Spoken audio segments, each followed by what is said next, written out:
मन का दर्पण दमकने लगेगा, आत्मचिंतन चमकने लगेगा। योग पथ पर जरा चल के देखो, सारा जीवन महकने लगेगा। सारी काया हो, सारी काया बनेगी निरोगी। मेरे प्यारो बनो राजयोगी, राजयोगी बनो राजयोगी।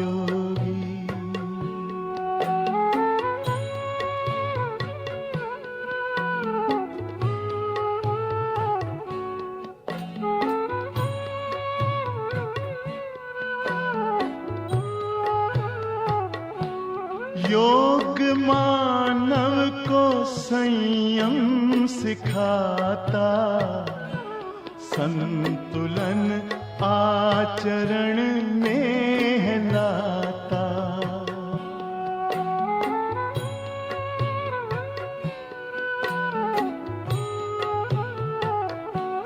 योग मानव को संयम सिखाता, संतुलन आचरण में लाता। आत्मा और परमात्मा का ये मिलन हर घड़ी है कराता। योग महिमा हो, योग महिमा कभी कम न होगी।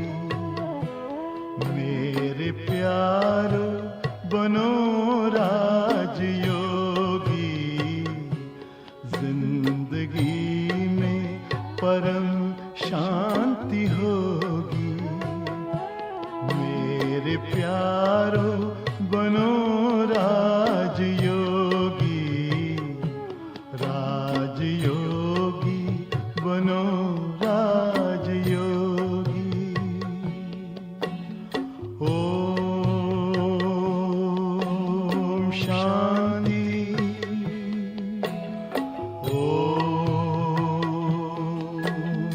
शांति, ओम शांति, ओम शांति, शांति, शांति, शांति।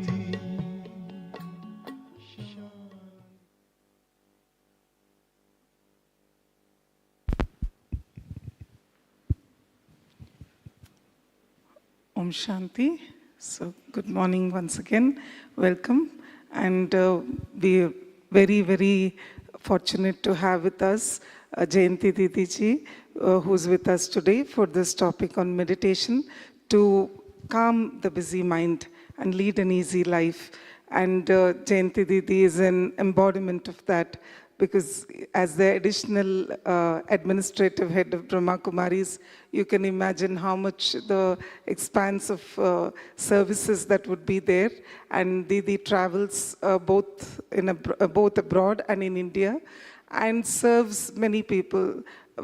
Didi is an epitome of expertise and spiritual knowledge and power, which is visible in her simple presence, angelic presence, and with her simple words, Didi enlightens the lives of many.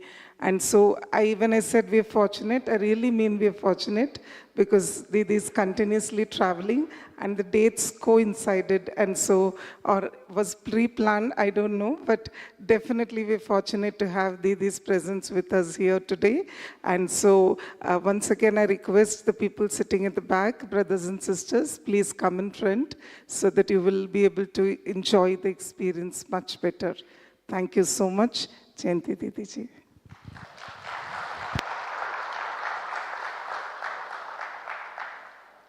Om Shanti. You have to congratulate yourself for giving yourself time and space to be here. Because I know that life has so many things and it's difficult to make choices. But you made the choice of coming here and giving yourself that time. So you're very, very lucky. I want to share a meeting I had with somebody many years ago. It's a woman who had just received the prize for positive psychology in terms of progress. And it was the Templeton Prize, if anything equivalent to the Nobel Prize, but the Templeton Prize.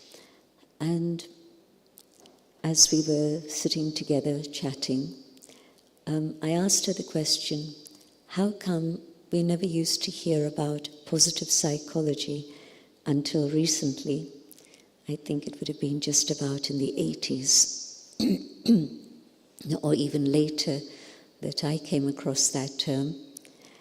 And she laughed and she said, well, if you think about the way things have developed in terms of technology, what sort of technology did we have at the end of the 19th century? It was very basic and crude. And so the only things that people could actually measure at that time were things that had a big impact. And so negative psychology was more of the picture. If you think about anger, and anger comes like a sledgehammer, and it knocks you out for quite a while. Or you think about jealousy, or any of the other negative emotions, then you can see the big impact they have. And so she said people like Freud and others at the end of the 19th century were exploring all these things of consciousness. It was a very new study. Rishis and Munis had studied it millennia, but in terms of Western psychology, it was very new. And so it was easy to measure the negative emotions and feelings and the impact. But it's only in recent times that we've been able to measure the subtle aspects of feelings and emotions. And all positive feelings and emotions are highly subtle, but also, because they're subtle, they can come and go very quickly. And so it's difficult to capture them and measure these things. And so when you think about peace, one moment you're peaceful, and the next moment you hear something, you see something, and it goes instantly. If I'm angry, it's not that shifts instantly in the same way. Even if you've got a loving child who comes up to you and wants a cuddle or a kiss, and it takes you time to let go of your anger and accept the love that the child is giving you before you can return that love. So you can see the point that negative emotions and feelings are heavy and they last long. And positive feelings and emotions are subtle and they're fleeting. And this is why positive psychology only came on the scene decades ago, not more than that. And then I also asked her, out of all your experiments and research, what are the things that can create a lasting impact so that a person does have positive feelings and emotions. Because, of course, negative feelings and emotions have an impact not just on the mind, but also on the body. You know that, you feel it, you've been there. But also in terms of relationships. Again, we've all been through that. But also in terms of your work efficiency. Also in terms of your social impact and influence. So on every level, in every sphere of life, when there's negative feelings and emotions, things definitely go into decline. And when there are positive feelings and emotions, things rise, again, on every level. Not just the mind, but also the body, relationships, work, the quality of work, the creativity at work, and also relationships in terms of teams, and also the impact that you contribute in terms of what you give back to society. All of that is connected with positive feelings and emotions. So my question to her, what is it that can create positive feelings and emotions and sustain them for the period of time that you would like to have? And she knew the answer instantly, and it was one word, and that was meditation. And it's a fact. You can have chocolate if you're an addict, and it creates a good feeling. It has, in a natural way, cocoa has certain ingredients that create that sense of well-being and good feelings. And so you can have some chocolate and it'll make you feel good. Carry on having chocolate. And there's definitely a reverse effect. And if you've had too much chocolate, then you don't want to look at chocolate again. Until, of course, tomorrow. But this is the thing, that anything external, it might be music, it might be nature, it might be some type of food or beverage, but all of that reaches a peak and then there's a decline. But meditation, continue with your meditation. Start with 5 minutes, 30 minutes, 60 minutes. And I won't go further than that, but yes, there are yogis who can meditate for many hours. And there are certain yogis like Dadi Janki, who used to say, she passed away a few years ago, aged 104. So she used to say, ask me how long I don't meditate. And it's true, in her presence you could feel that it was always a very, very high state of consciousness. And so, what is it about meditation that creates these good feelings and positive feelings and then impacts everything in your life in a very positive direction? It's because meditation is not just working on the level of the mind, but meditation is actually allowing the highest and the deepest qualities that are innate within the soul, within your very core being, to emerge and be expressed. So meditate for 10 minutes and you begin to feel peaceful. Meditate for longer, and the longer you meditate, the more peaceful you become, but also you're able to impact the atmosphere.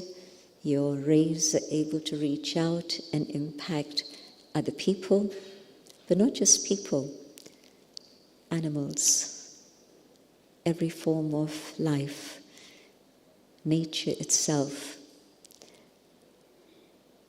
I'll give you the example of Gyan Sarovar. Long story, but the essence, when we acquired it, it was because the milk families who lived here said that the land had become infertile and the cows weren't getting enough food, and so they were going to have to move. They'd been here for a long time, but they couldn't carry on here anymore, and so they came to see if we would take the land, which we did. And once the construction was done, then we looked at what else remained, and they started planting things. And this morning as I was driving in, I could see the beautiful flowers just at the entrance of Gyan Sarovar. And maybe you've had a chance to walk around the back part, but you'll see lots of trees and lots of plantations of various things. And they realized that just within a few years of meditation, they hadn't done anything else, just the meditation, all the land that was still available had actually become fertile. And if you come back around June, you'll see lots of mangoes, lots of other fruits. And if you go then to Jayanti Park here and up the hill, you'll see lychees, apricots, apples, everything. And not just a handful, but kilos and kilos and kilos of fruits and vegetable. So what happened to the infertile land? Yeah, vibrations can change everything, including the quality of the soil and the way that plants grow and produce whatever it is we may need. And I've got several other stories like that about nature, but enough just to tell you about what's happening right here where you are at the moment. And so positive feelings and emotions are very important. And meditation's able to reach deeper than just feelings, because there's something deep within the soul itself that gets triggered through vibrations or through conscious awareness.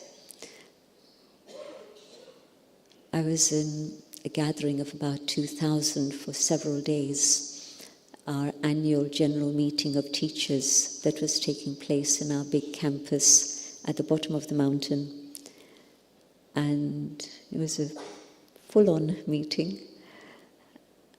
But I'd walk into the hall, and we usually begin everything with meditation, of course. And without any effort on my part, I would just feel myself being pulled into a very deep, beautiful experience of, let me use the word yoga. Yoga means union of the self with the divine. And so I just, without trying to focus or trying to concentrate, just the atmosphere of so many yogis, all in meditation, and I'd get pulled into deep meditation instantly, literally. And so whether it's from vibrations or whether it's your own conscious effort to still the mind and move away from all the external turmoil and go deep within the self, meditation works. And it's the only thing that works long term, not just a few moments of good feeling, but a state that can be enhanced every single time you give it attention and focus. Deeper than feelings are the sanskaras, the imprints that the soul carries.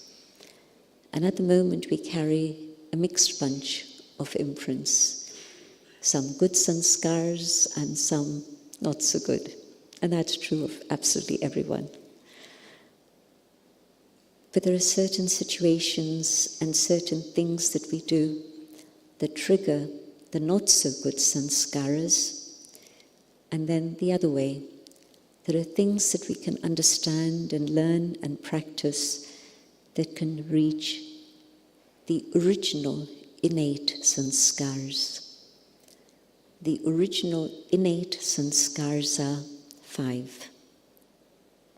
There's peace, there's love, there's truth, there's joy, and there's purity. 5. But these 5 are like the basic primary colors. You have 4 primary colors, and you mix them, and a bit more of this, a bit less of this, and you get the whole spectrum of the rainbow. In the same way, these 5 basic innate qualities of the soul and the combination of 1 and 2 and 3, and you get all the different values that are the positive values of human civilization. And why life seems to be more difficult today than it was even 50 years ago in my own lifetime, 70 years ago, is because we've forgotten to connect with the innermost qualities that we carry, and we live life on a very superficial level, very materialistic level. And the sanskars that get triggered by materialism, consumerism, and external things are not those original, beautiful sanskars. They're the sanskars of irritation, of anger, of greed, and all the negative things that we're surrounded by. And so definitely, the negativity generally in the world has increased tremendously. I cannot believe that we are witnessing what we are witnessing in Israel, Gaza, and Ukraine, Russia.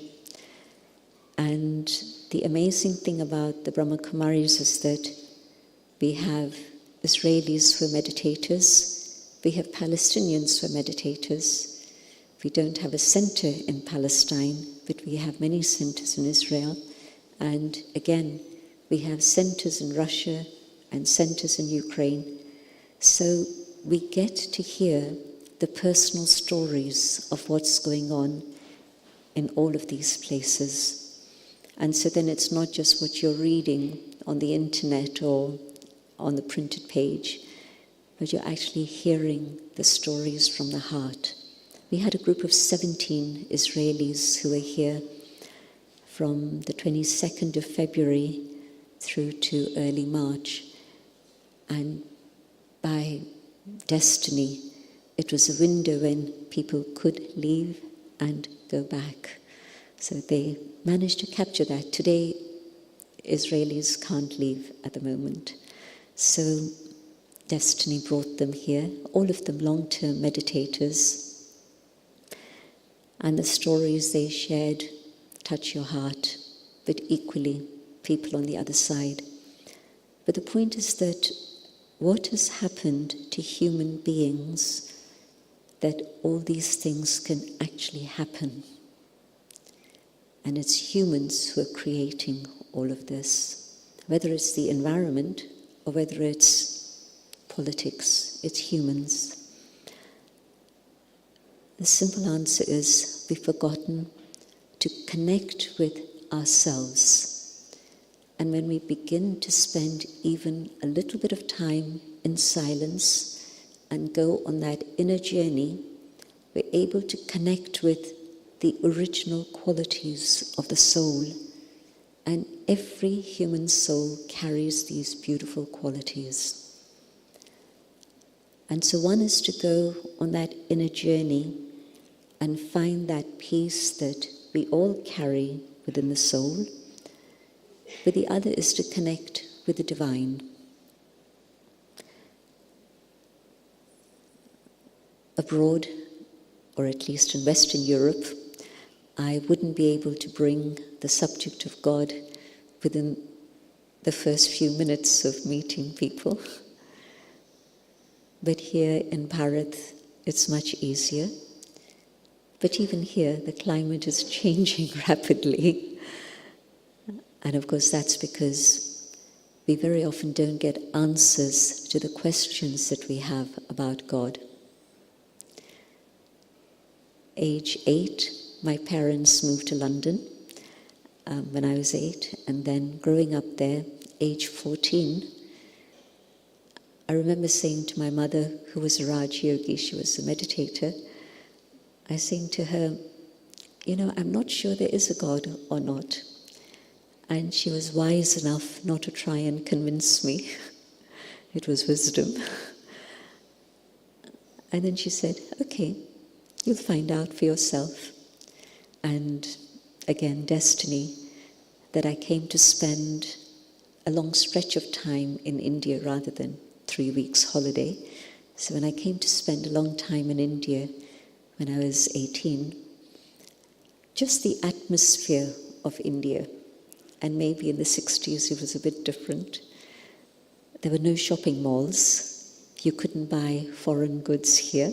Very different India in the 60s. But at that time, the atmosphere of India triggered something within me. And I knew that Jayanti because through my mother, I knew the Brahma Kumaris since childhood.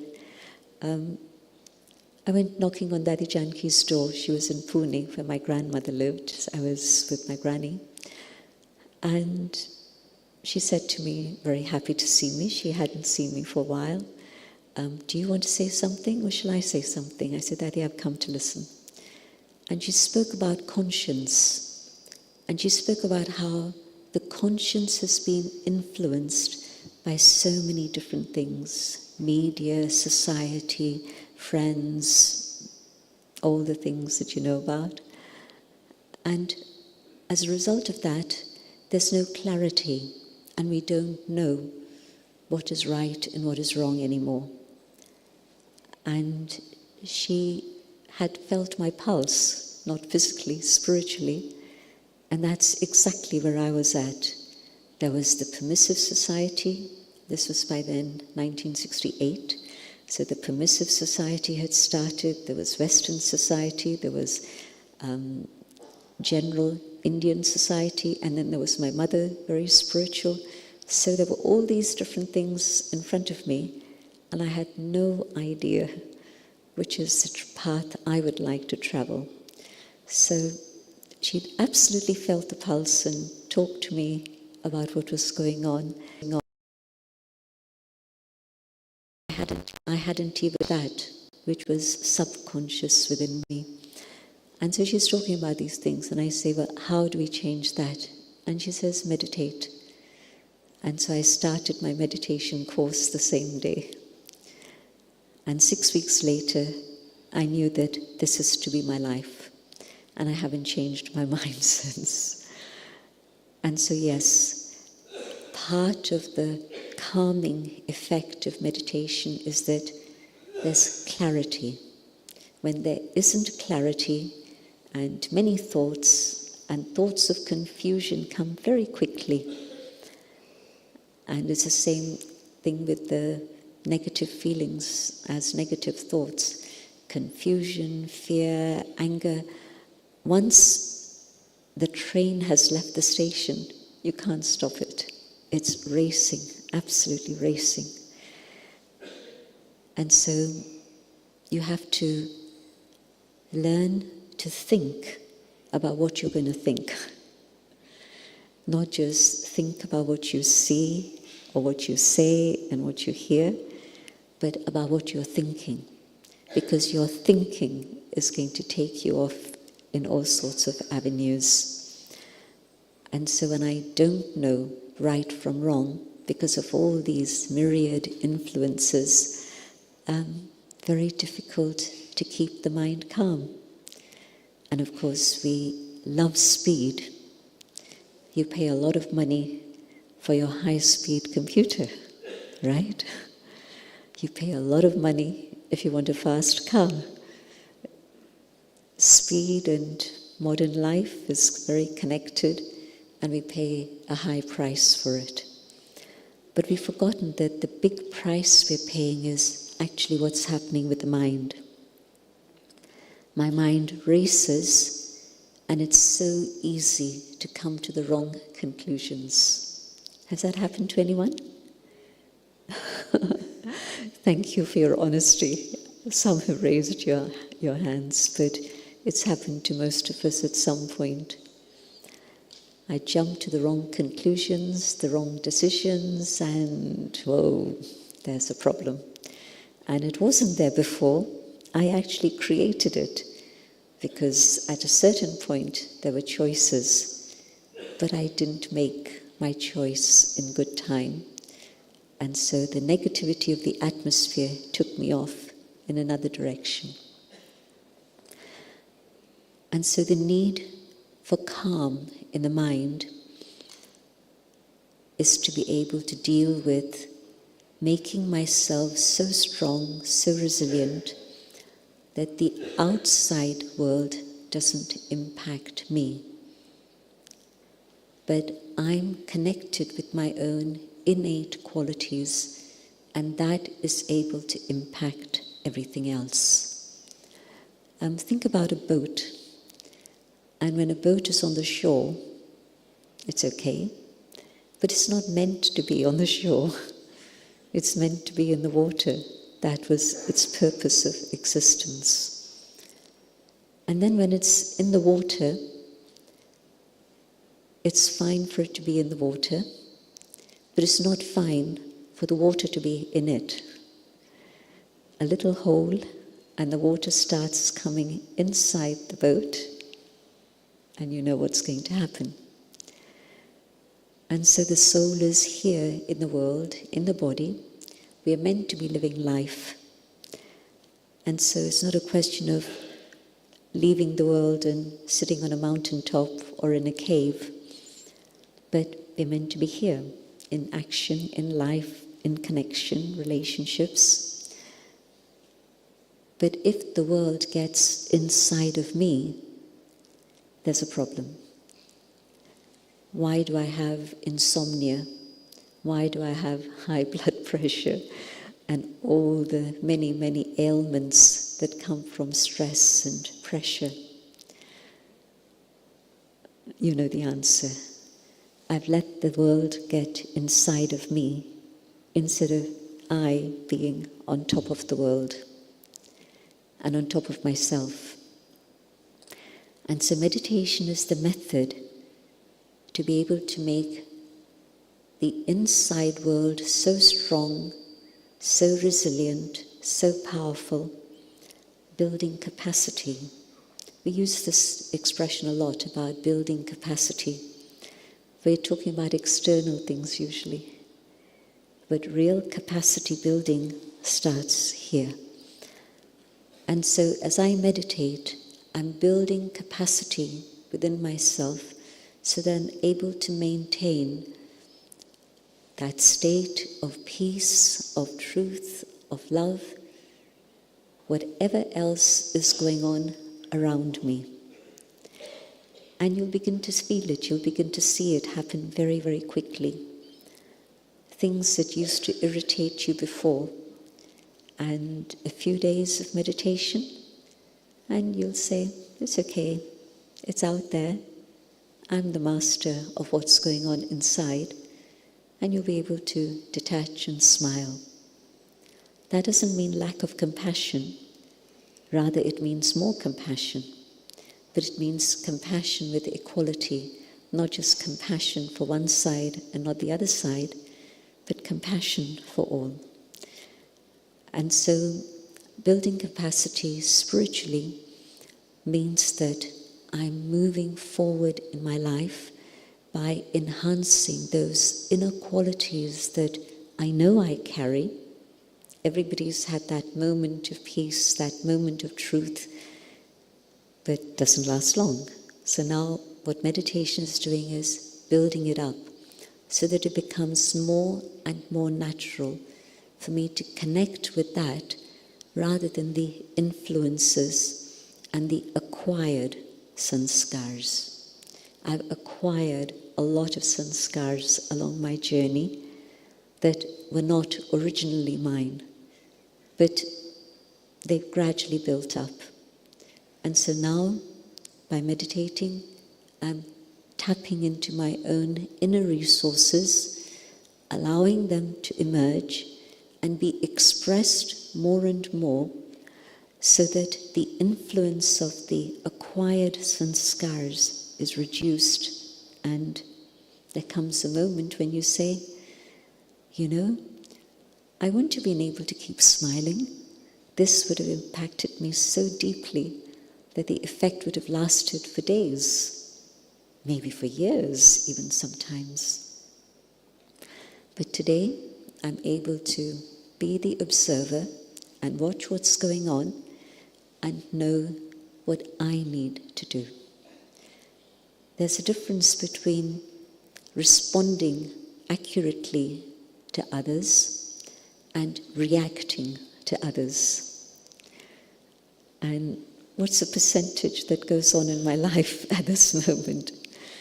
Is the percentage high on responding or reacting? Usually that's the case. And we're taught instant responses, which is fine if it's a life and death threat on an external level. But if it's a considered response to another human being or a situation that's not instant life and death, it's something that needs to be more measured and deeply understood. So if at that moment I'm just reacting, I'm breaking relationships, I'm causing a lot of reactivity on the other. You say something, I react, probably you'll react, and the back and forth goes on. And the imprint on the inner being is that that becomes my tendency. And the more I allow it, the more it carries on and gets worse. So as you go on in your life, it's not that you get wiser as you get older. The negative sanskars get stronger. That's the reality. And you'll see it all around you if you look around. So let me stop there. Instead of reacting, let me have a proper response. That is responsibility, the ability to respond in an appropriate manner. And so can I respond? And that means I need to process. And the processing isn't ours, the processing is quick. Because the processing is just one little switch. Instead of looking at things from the external perspective, just go back here. And how long does it take to press a switch, to press a button? One click. Same thing. Go in, click, connect with the soul, and your response is going to be more peaceful, more real, sincere, filled with love, filled with compassion. And the feedback you get from whatever you're doing to yourself tells you whether you're on track or you're off track. If I say things and it's repeating in my mind, that's the lesson. That's not what I should have done or said. If I've said something which is correct, I've dealt with it, I move on. It doesn't repeat in my mind. And so if you find something you've said and done repeating in your mind, take that as a caution, warning bell, and check out what was it that was motivating you to say that or do that. And you'll probably find it was not something very elevated, very pure. That you've done something, connected with the inner being and your own innate qualities, you can keep moving on. You don't need to stop and keep backtracking. Which is why time gets extended. So often, a lot of our time is spent in the past, and it takes up a huge amount of space in here, but also in our life. And so, meditation means keeping track of what's going on in my thoughts, my awareness, my feelings, my attitude, and allowing that inner peace and truth to more and more come to the surface so that my immediate response is based on that rather than the acquired tendencies or the influence that you or others are projecting onto me. out of all the souls, you can see that every single soul is unique and different. Even twins. Facially, they might look the same, but their personalities are different for sure.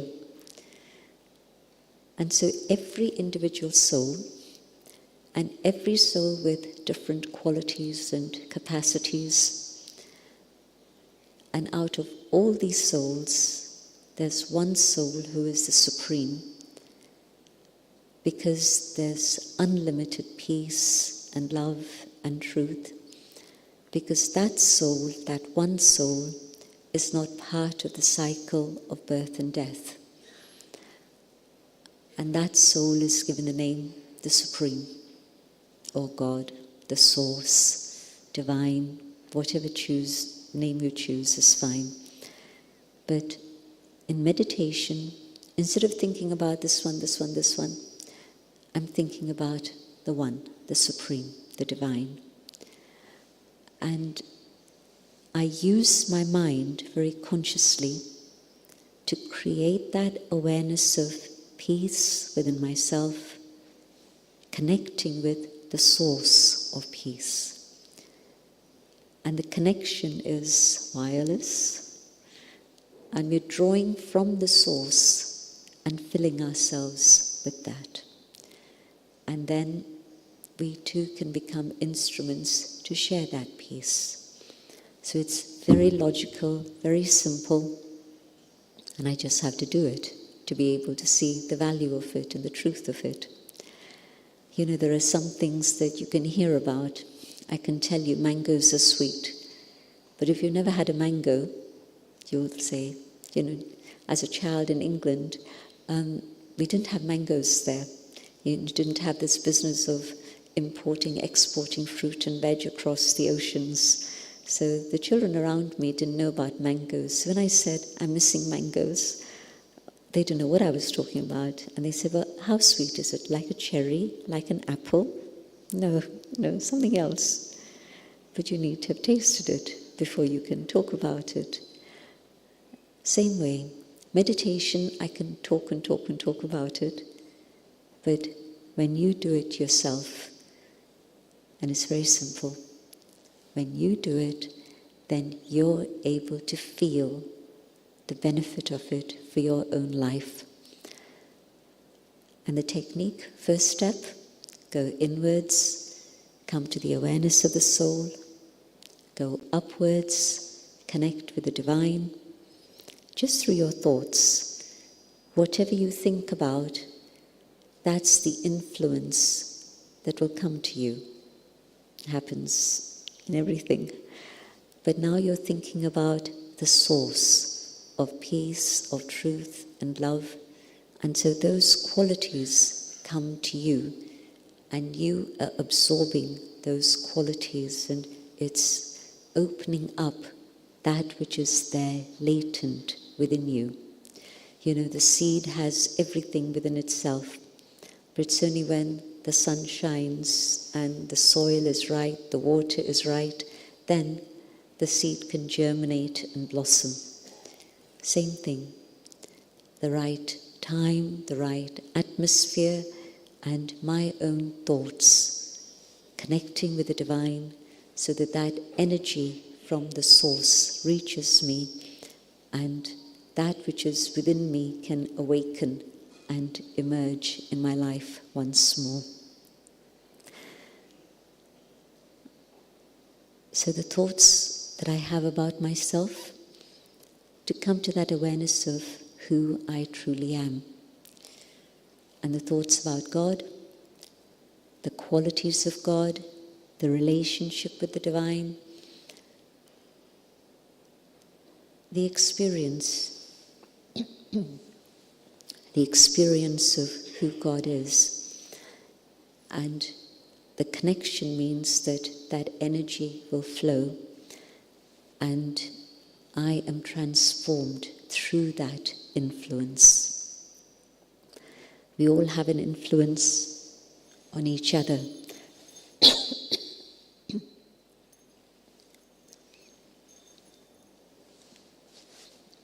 And the influence on each other can be good, not so good. But when it's the influence of the divine, then that which is positive within myself emerges and is enhanced. So the process of meditation is simply moving my thoughts in the right direction. No mantra, no magic potion, not even a posture, just sitting comfortably, not even closing your eyes. Why? I want to be able to meditate as I walk. Can I do that with my eyes closed? Well, that'll be a danger to myself and others.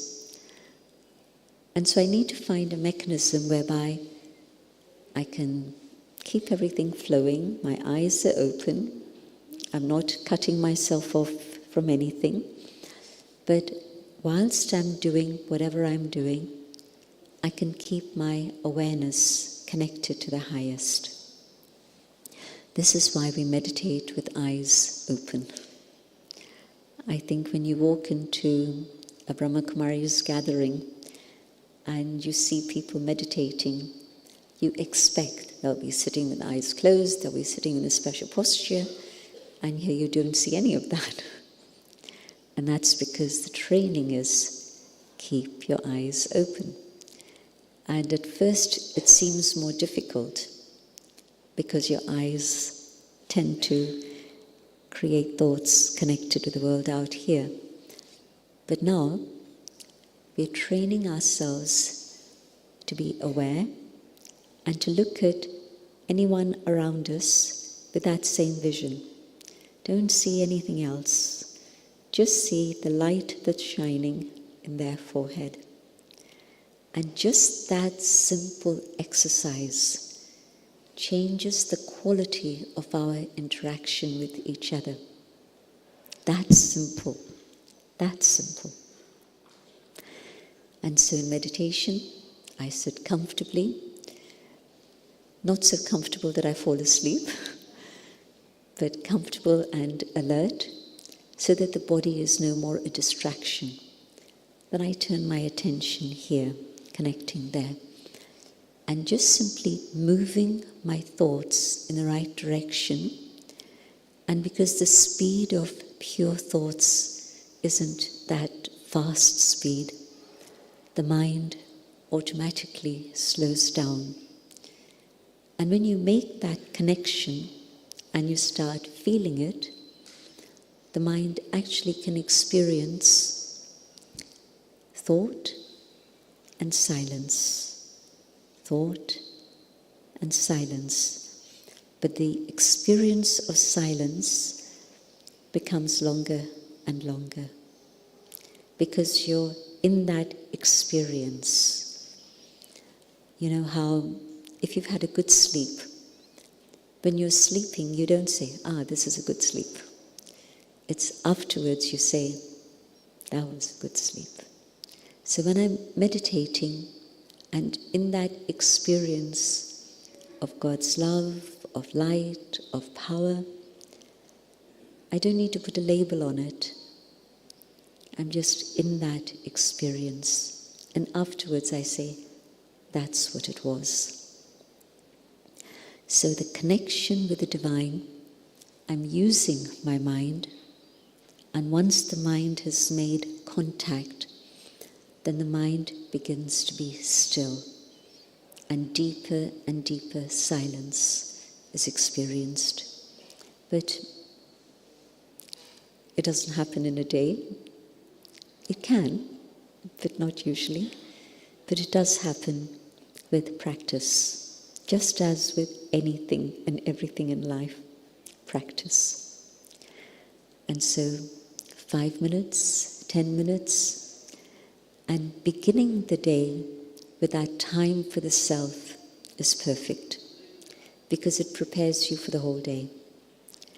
But not just the meditation, but connected with the meditation is spiritual study. Reading material that is going to feed your mind nourishing thoughts. What am I feeding my mind the rest of the time? At the best, it's mundane. related to the things of this world. And less than that is waste, where I'm having wasteful thoughts that are of no relevance or negative. So negativity goes, the mundane goes, waste goes, and I'm focused on the pure and the elevated, not just in meditation, but if I've also been feeding my mind in the morning, listening to things, reading things that are going to be nourishing for the spirit, then those ideas stay with me and become the compass for the rest of the day. And so instead of going off track, I stay true in the direction that I would like to go in. What I suggest is that the next few moments are ones of meditation, so that instead of just the theory, you experiment and experience. And there's a third word, inwards, upwards, and then outwards. Whatever I've experienced in my meditation is then reflected in my life. And so, 3 words to remember: inwards, upwards, outwards. I'll speak out my own thoughts as I reflect and invite you to follow these ideas. And I'm sure there'll be lots of questions, but I won't get into that now. I'm sure you'll have other sessions where your questions will be answered. So let's just stay with the experience for this period of time. No music.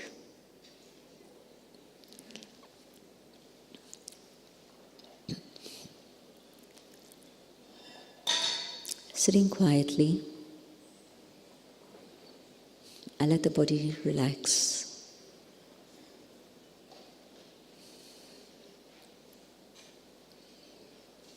I feel my shoulders relaxing, my back, my face, and I focus on the light that I am. Om, I am. I am the inner being, the soul.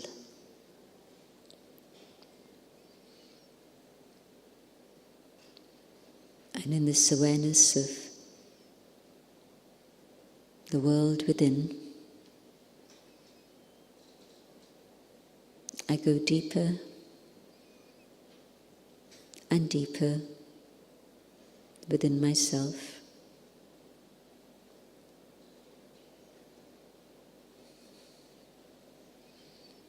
And I find that space deep within,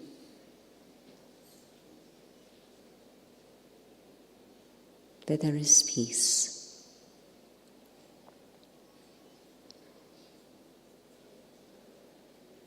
My thoughts slow down, and I focus on peace.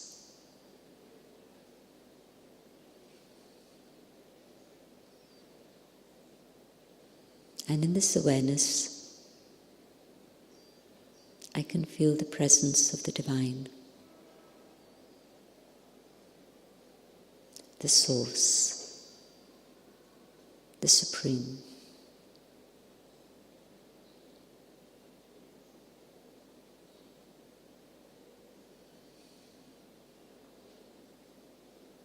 And from this being of light, the supreme, rays of peace reach the soul. And I absorb this within myself.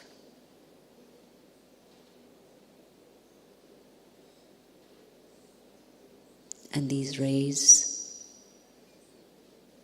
not only touch me, these rays spread out into the atmosphere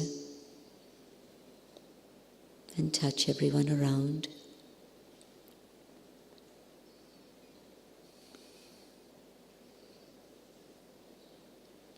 These rays extend out beyond this gathering, beyond these walls,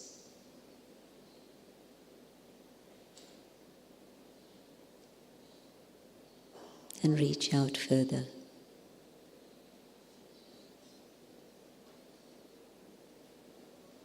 The rays of peace reach out to all forms of life.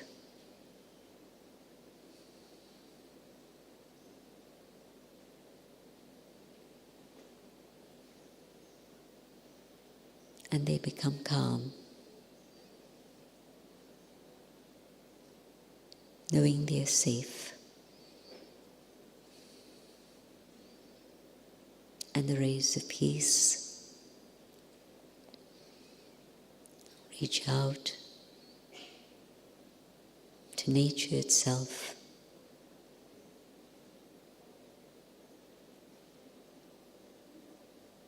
And then further out to the earth, the air, the water, ether, and sky.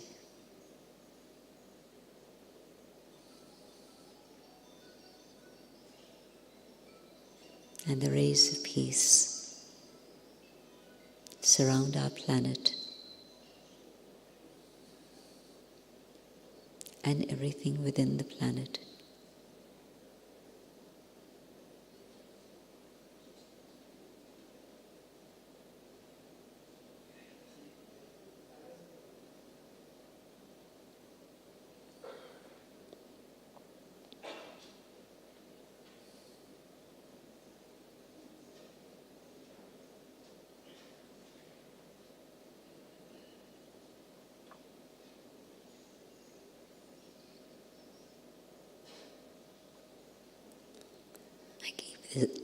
I keep this connection with the divine and come back to the physical dimension.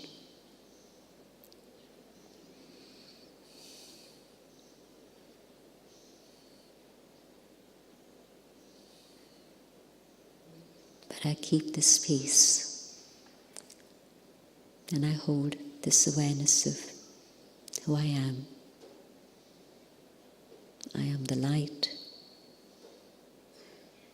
sharing peace.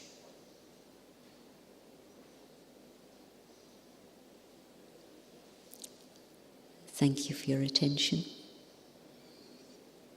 Have a very good day. Om Shanti.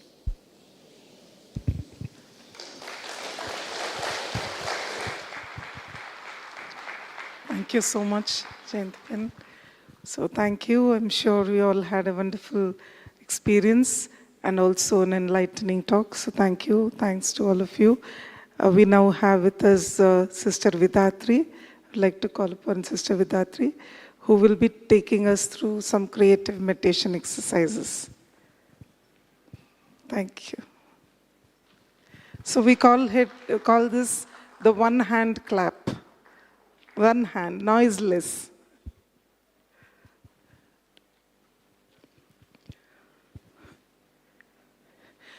So Sister Vidatri is our sweet sister who's from ORC, who's been with the organization since almost 15 years, and she's basically an engineer, a professional, a medalist, an artist, a dancer. She's all that, and her journey forward, spirituality finally brought the destination, and she's decided to dedicate her life to the services of the organization for more than a decade now, and she actively participates in all the wings.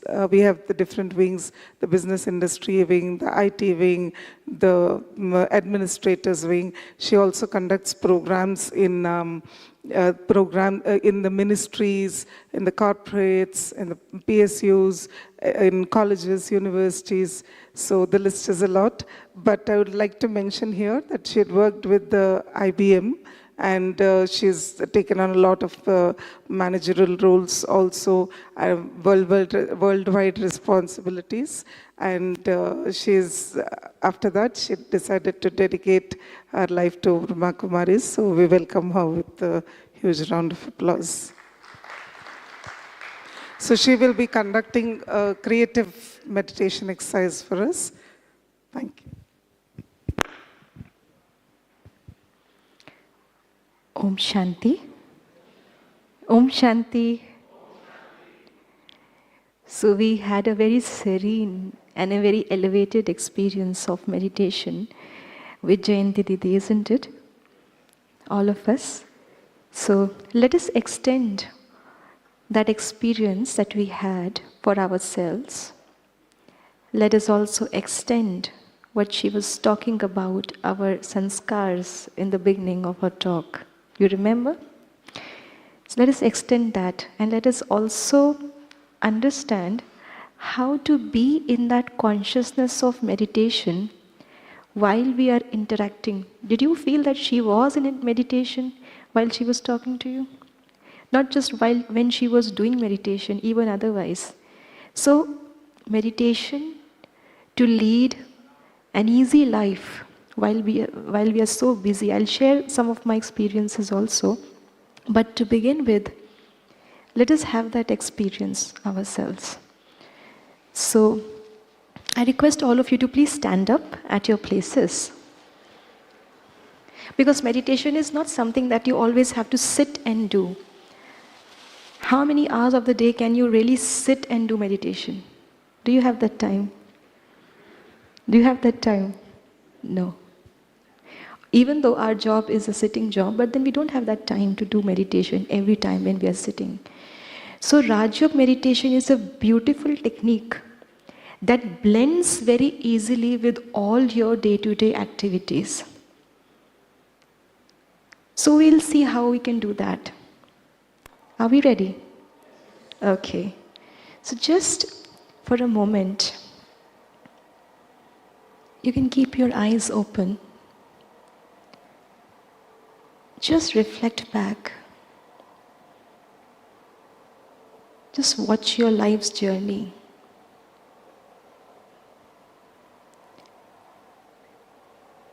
It has been a journey of learnings, a journey of achievements, an interesting one. Try to find out a sanskar within you that has always been with you in this journey. It could be patience, it could be tolerance, it could be determination, whatever it is. Just find out one sanskar in you that has been your companion so far.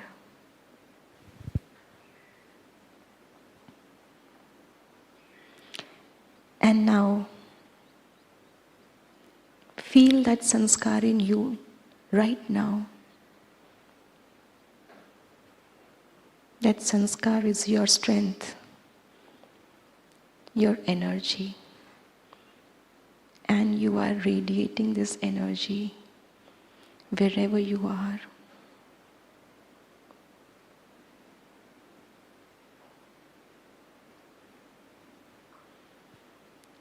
Now just turn towards a person who is standing close by, somebody who is next to you, behind you, in front of you. Just find a person. You are not what you look like. You are the tiny star of awareness shining at the center of your forehead. And look at the other person. He is also, or she is also, a similar point of light, a bundle of specialities, an embodiment of a sanskar. Meet them with a smile. Allow your smile to share the energy of your sanskar and try to catch the energy that the other person emits.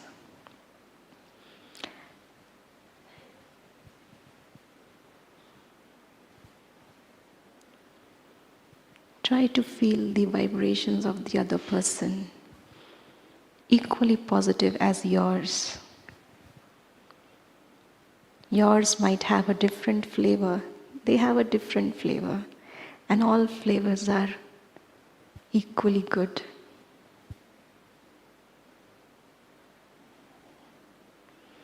And now gently tell the other person what kind of sanskar energy can you feel from them.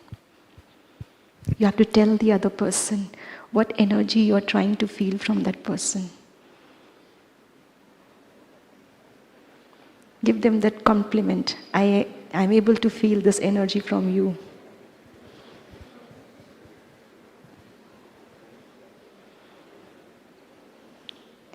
And the other person can verify that, yes, I do have that energy. So both of you can mutually compliment each other, and the other person can tell that, yes, I do have that energy. How many of you were able to catch the energy correctly of the other person? You see, so many. So it's not difficult. It's not difficult. Please have a seat. It's not difficult at all.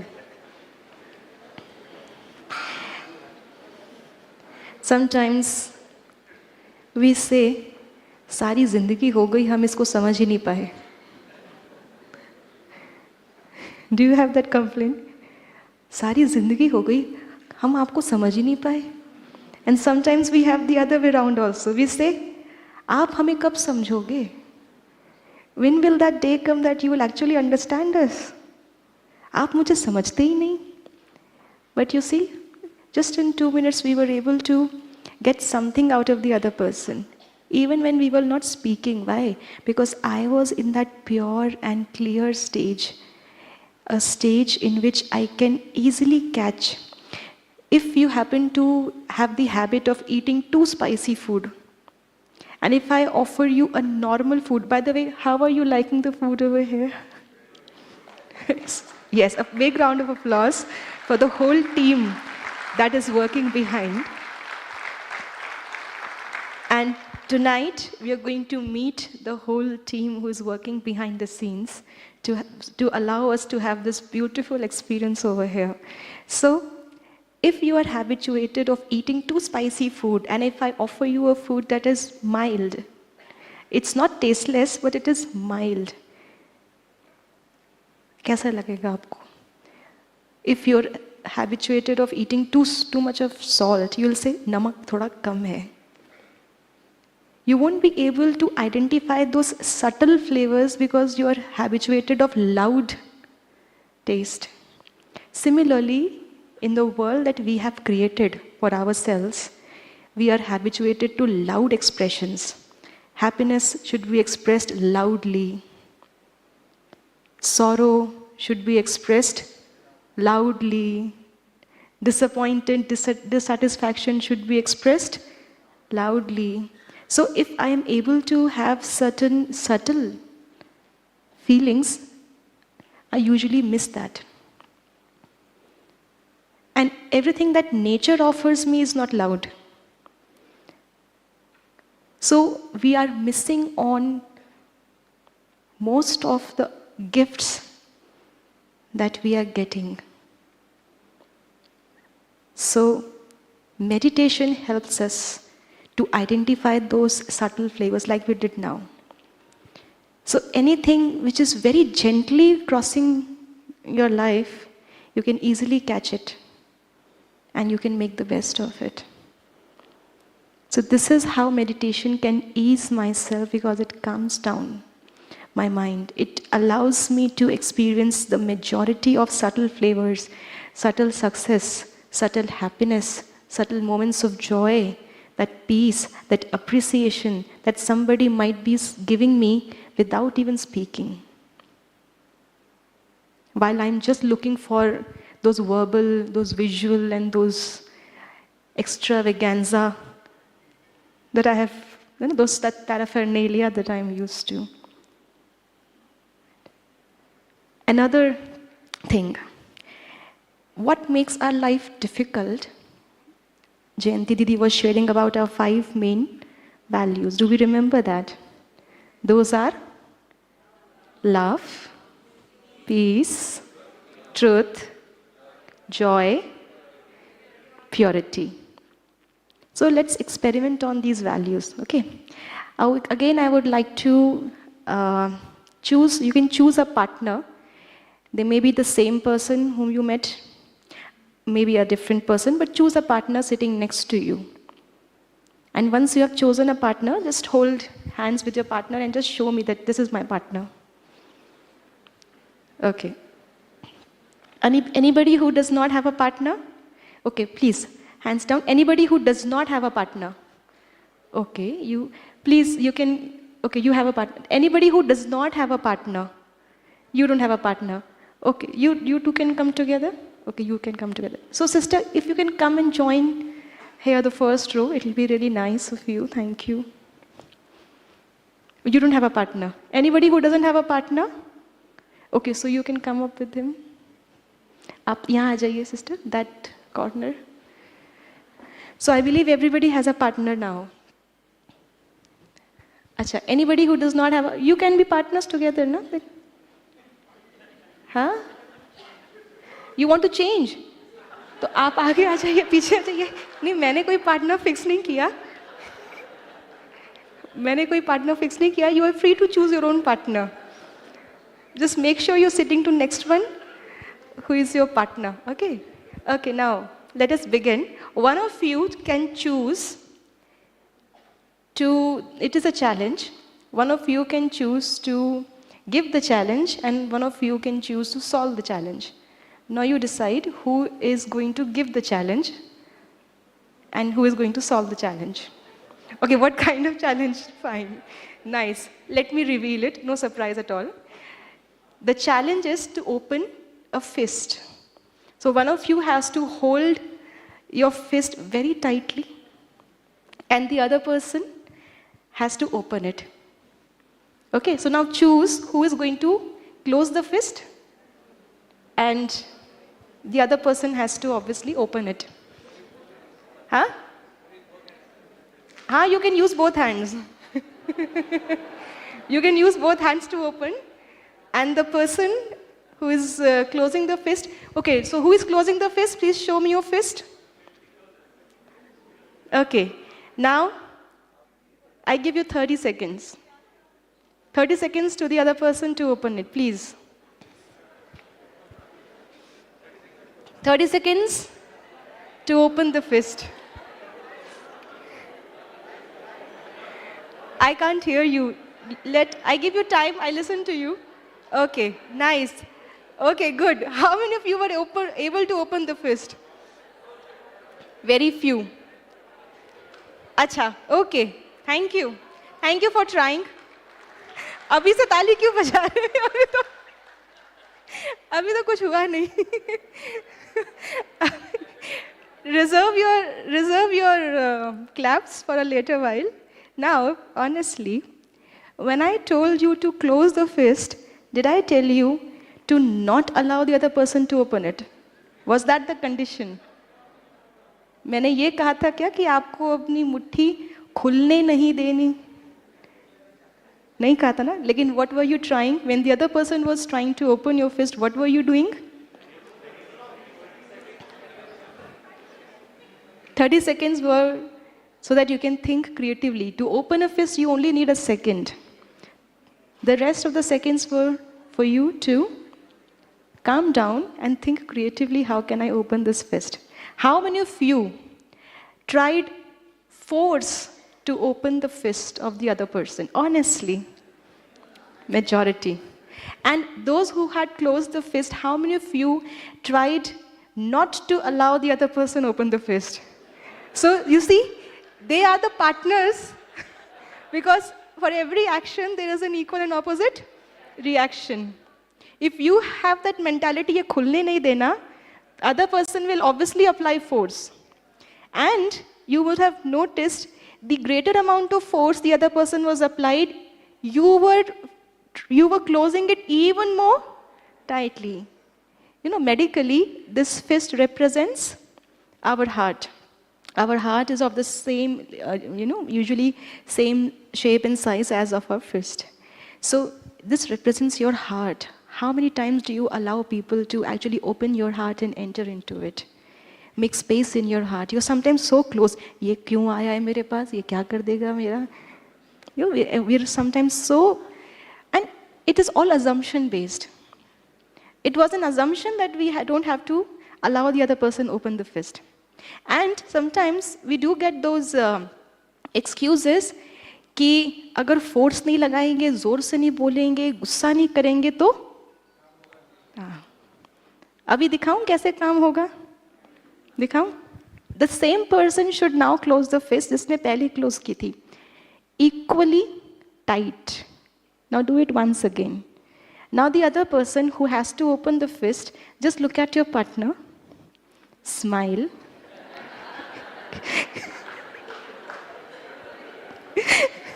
कितना unusual. Don't touch. Touch नहीं करना दूसरे व्यक्ति को. Just close your fist. जरूर close कर रखिए, थोड़ा close करें. And the other person just smile and ask, आपके हाथ में क्या है? आपकी मुट्ठी में क्या छुपा रहे हो? पूछ कर देखिए ना, हंसना नहीं है, करना है. Do it. पूछिए क्या छुपा रहे हो? क्या हुआ result? What is the result? खुल गई मुट्ठी? कहाँ मुट्ठी खुली? क्या बोलेंगे? कुछ नहीं. Because we all like truth. Truth is our innate sanskar, as Jayanti mentioned. See, we want people to trust us. If I close it and say, kuch nahi, I have to be truthful and show, kuch nahi hai. Did you apply force? You used your and their sanskar. The sanskar that you have, they also have the same sanskar. You used your sanskar as a tool, as your strength, to make the other person follow what you want to do. It wasn't difficult. This is method 1. Now another method. Close it once again. I'll show you at least 3 to 4 methods. हम कहते हैं ना कि और कोई तरीका नहीं है, गुस्सा करना ही पड़ता है. अभी I'll show you 3 to 4 methods. The rest is your homework. Now again close the fist very tightly. अभी फिर से दूसरा व्यक्ति देखिए, टच नहीं करना, स्माइल करना है और फ्रेंडशिप का हाथ बढ़ाना है. क्या हुआ? खुल गई मुट्ठी? So key number 2 is initiative. Don't expect the other person to, वो बोलेगा ना तो मैं बोलूंगी. झगड़ा उसने शुरू किया ना, वही आके सॉरी बोले, तो वो मुट्ठी, it will be closed. Your heart is closed for that person forever. And when you initiate, the other person follows. For this, I'll take another example after I complete this. So this was method number 2. Now method number 3. फिर से मिट्टी बंद कीजिए. Again, the partner. Look at your partner. Smile. And आपके पास कुछ होगा, pen या book, उनको दीजिए. अभी क्या हुआ? मुट्ठी खुल गई? खुल गई? So when you are giving, you are automatically entering into the other person's heart. But you must know what the other person needs. There's a difference between wants and the difference between need. मैं आपके घर आती हूँ, scorching afternoon, I come to your home. What is the first thing that you will offer me? Why water? Why not any other liquid? Okay, if it is hot, you could offer me a cold kerosene. That's liquid and that's cold. And if you offer me a glass of cold kerosene, and if you offer me a glass of normal water, what do you think I'll choose? Why water?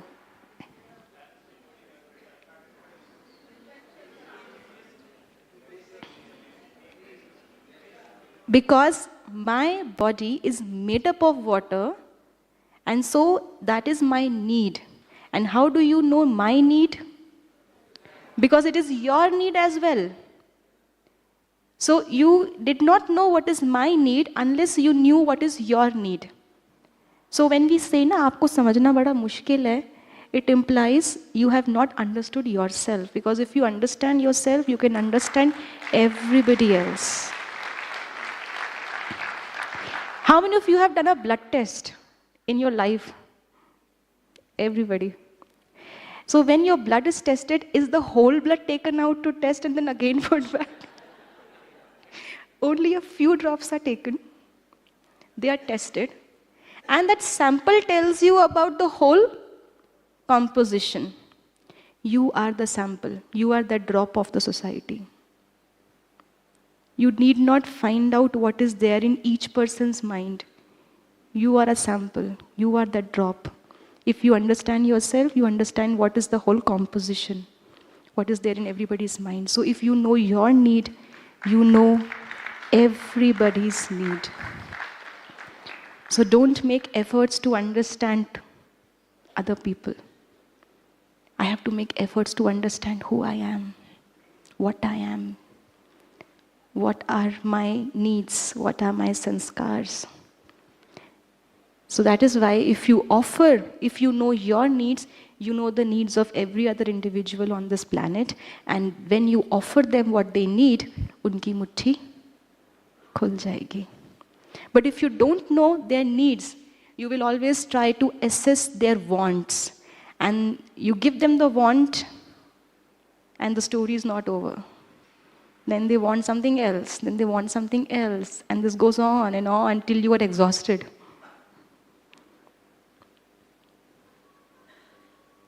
Okay, so initiate. And your initiation should be because all of you are having a position that influences many others. In your profession, you are leaders, I can say. You are influencers. So how should be our life to influence others? Let us have another example. So this time, no partners. Just hold your hands like this. And I will ask you to clap. And we have to clap at the count of 5. So I'll count till 5. And when I say 5, you have to clap. Let's do a demonstration. How? Louder. Even louder. And when? When? 5. Okay? Now let's begin. 1. Oh. When do we have to clap? 5. Okay, I'll start again. 1. Bhaiji. Come back mentally. वापस आ जाइए. अभी चाय में time है. Okay, I'll start again. 1, 2, 3, 4, 5. क्या हुआ? कुछ लोग बच गए, लेकिन मेजॉरिटी ने क्या किया? So if out of 400, let's say about 20 waited for 5, but the rest, why? But I didn't say that you have to follow me. 3 to 4 times I asked you and I repeated that instruction and asked you. And I waited for all of you to understand and then I began. And you all understood that we have to clap at 5. Yet, because our brain neurons, whatever inputs we are getting, either visual or verbal or whatever, sensory organs, we have different sensory organs, right? Karmendriya. So, most of the neurons are linked to our sensory information. So, what we see has a greater impact on us than what we hear. And most of the instructions that we give to people are verbal. For example, how many of you have kids at home, small kids? Now, Sunday afternoon, you are at home and the landline phone rings up. I'm not sure landline कितने लोग अभी भी रखते होंगे. चलिए आपका mobile ही बज पड़ता है. Your mobile rings up and the small kid at home picks up the phone and the other end there's somebody who wants to speak to you and they say, बेटा मम्मी कहाँ है, पापा कहाँ है?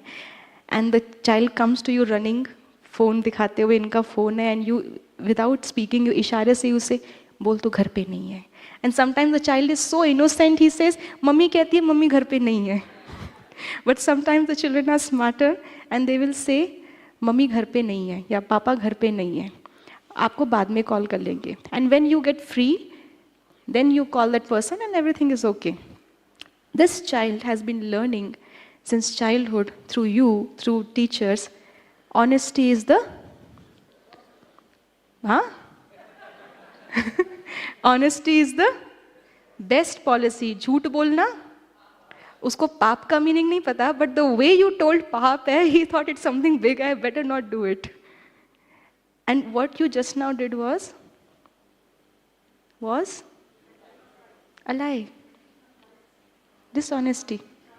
जी? Condition applies. What is the condition?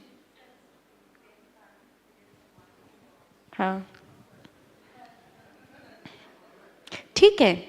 That is your choice, but what impact is it making on the child? You might say, not interested and cut down the phone. But what impact is it making on the other person? For this case, it is a child.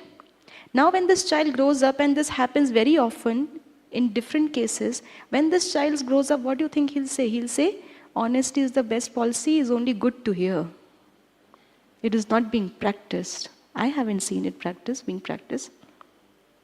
झूठ बोलना पाप है, सब बोलने की बात है, पाप कुछ होता नहीं है, झूठ तो बोलना ही पड़ता है.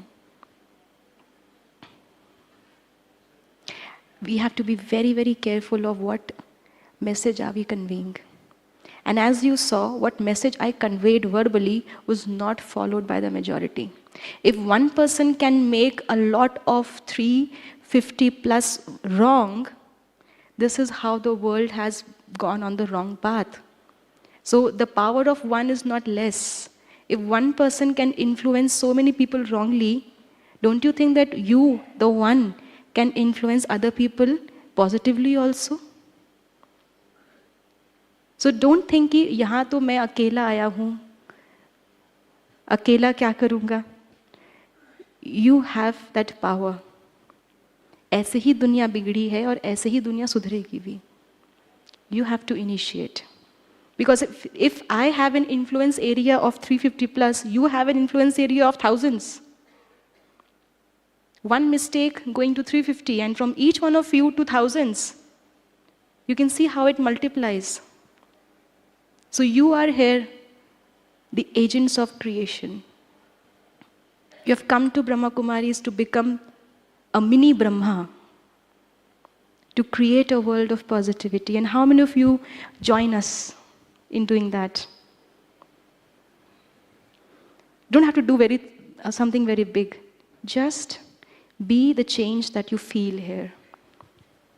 Thank you. You have a question? Yes. Yes.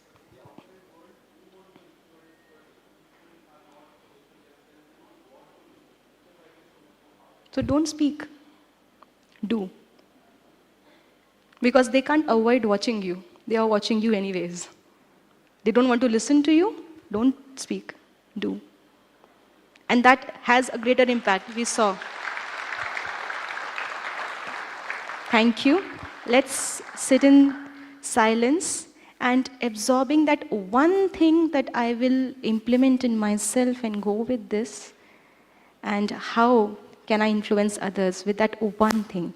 Just 1 minute to experience that.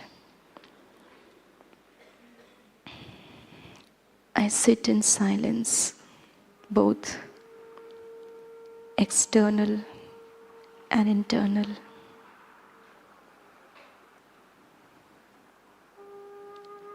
Putting a full stop to the past. What has happened has happened.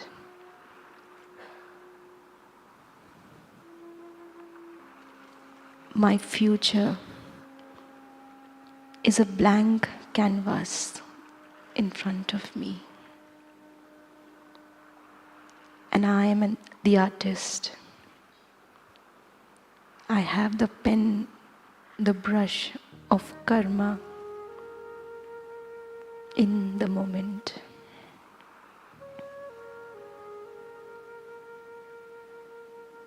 Whatever you are feeling at the moment that you would like to see in your life, just write that mentally on this canvas of life in front of you. Nobody can stop you to write that. You have the power. The Almighty is with you.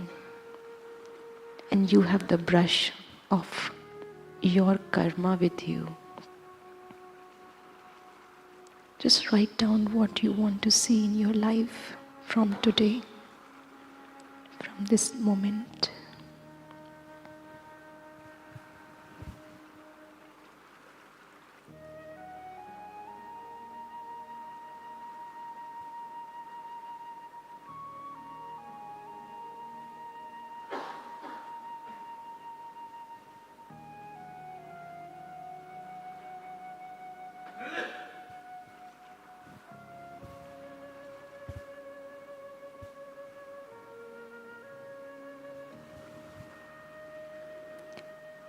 Om Shanti.